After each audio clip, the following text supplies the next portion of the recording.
Hello and welcome to the Paris Fintech Forum Communities Programme. I'm Elliot Gotkin, I'm a journalist and with Laurent Nisri, co-host of this exclusive video interview series produced with the support of Solaris Bank, Rise and BPI France. Now, even before the pandemic, China and Southeast Asia were at the forefront of fintech innovation. Among the companies jostling for supremacy, Bigpay. The company's co-founder and CEO is Salim Dhanani, who joins me now. Great to see you, Salim. Hey, Elliot, how you doing? Thanks for having me. Well, it's great to see you. So BigPay, it's a money app that soon might be a super banking app or a banking super app.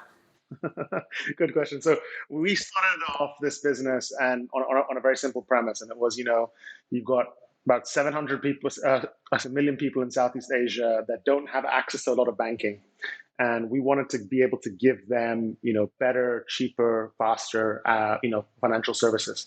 And so we were launched in 2017 and out to the public in 2018.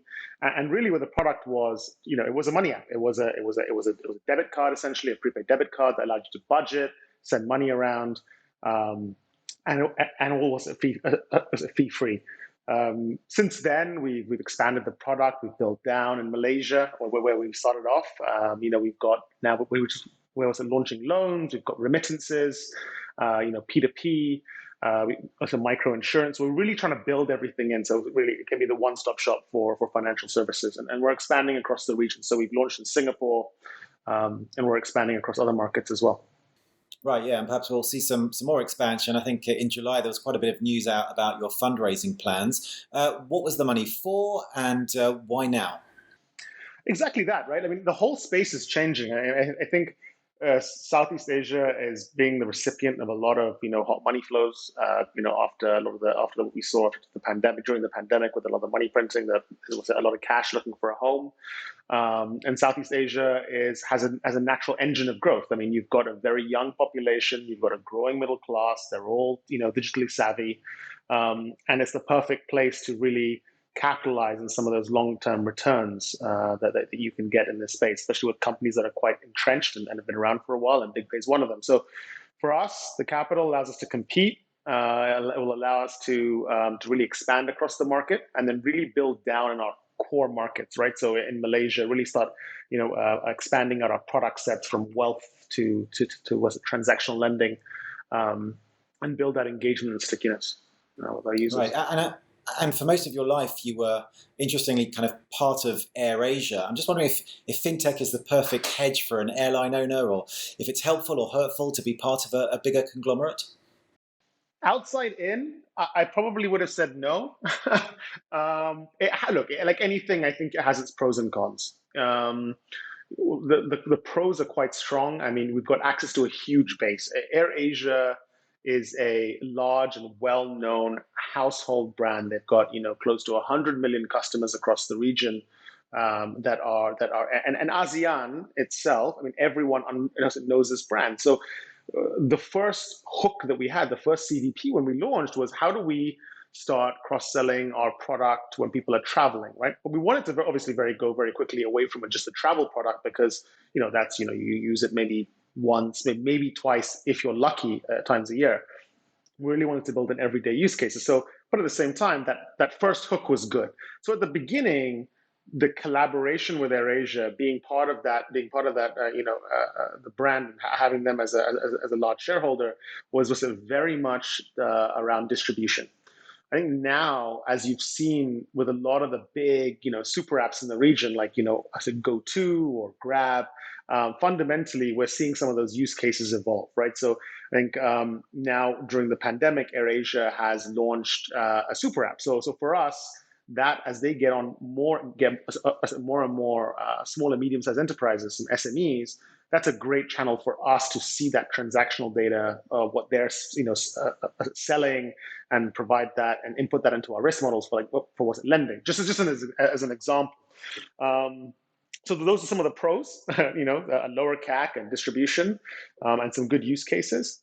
I think some of the cons are that it's a large organization. Naturally, as an organization evolves, you have a lot more process, and sometimes things are slow. I think, to be fair, it's not as bad as some, as a lot. I've seen a lot worse. But they're still there, but it's just about navigating it. And I think that AirAsia has done a lot to kind of delineate the startups and the ventures that they've got to make sure that they can remain agile and move quickly as well. And while we're on the subject, AirAsia, well known to be, the founder of AirAsia being Tony Fernandez, kind of larger than life character. He's your largest shareholder at Bigpay. He was your first investor. How did you guys get together?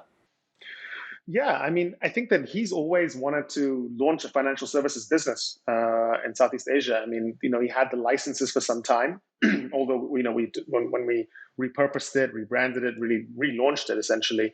But for a long time, they'd been sitting there, and so I don't think financial services was something that was new in his mind.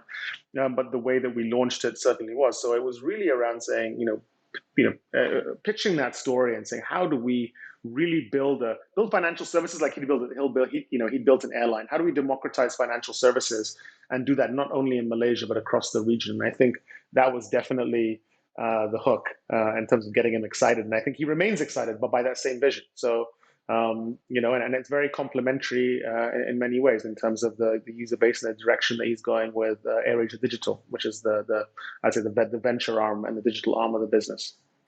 Right, but of course, AirAsia has obviously had its challenges during the pandemic, just like all airlines, and Tony Fernandez as well. I'm just wondering what, as an entrepreneur, perhaps you've learned or how you've developed while working together.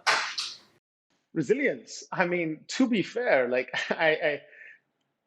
I see, a lot of people see it like, it doesn't necessarily, and he does say it publicly. I mean, you have 250 planes or 40 planes, whatever it is, sitting on the ground, not getting you any revenue. Your costs are not going away. And the fact that there's still a drive to continue to launch digital businesses, I think is quite admirable. So that level of resilience is quite, it's a good to have and good to look at, especially because I think every business has had its challenges. None as bad as airlines, of course, but so it's definitely been a good lesson to learn, and that positivity. I think that he's continuing to drive, and repurpose a huge workforce to really build a digital business. And I think if you saw the recent news, they acquired or Gojek invested, or they acquired Gojek Thailand. Recently for expansion. So, those kind of big moves are getting a huge machinery or workforce mobilized to make these things happen. So there is a level of, vision and positivity that allows that to go on, essentially. And as an entrepreneur, I think I've seen you in other interviews talking about how, I guess, like many entrepreneurs, you wanted to change the world. And to that end, perhaps that's why you spent some time at the World Bank in my old stomping ground of Peru, no less. I'm just wondering, what made you make the switch from the kind of, public sector, public policy to the private sector? Did you think you could just have more of an impact?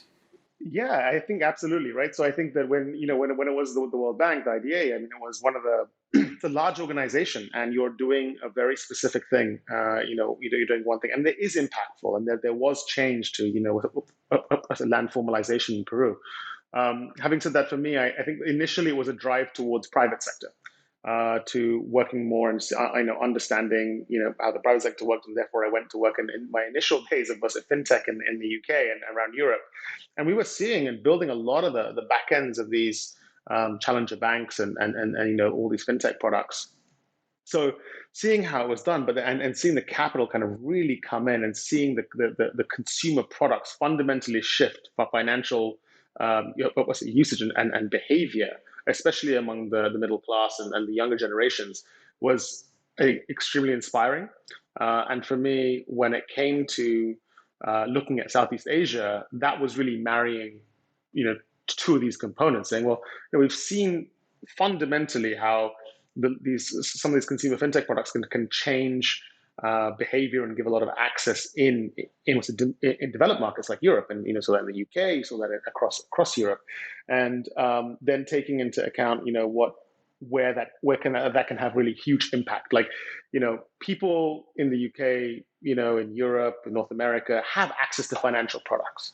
And I think when you look at Southeast Asia, that access goes a whole lot further. You're fundamentally changing. You're changing. You're completely turning the tide, essentially, when you look at savings and loans and being able to provide that at an affordable rate. So that was really my drive, and I think it really came together in Bigpay. Great. Well, look, Salim, don't go away because we're just going to take a very quick break, after which we're going to continue our conversation with Bigpay co-founder and CEO Salim Dhanani.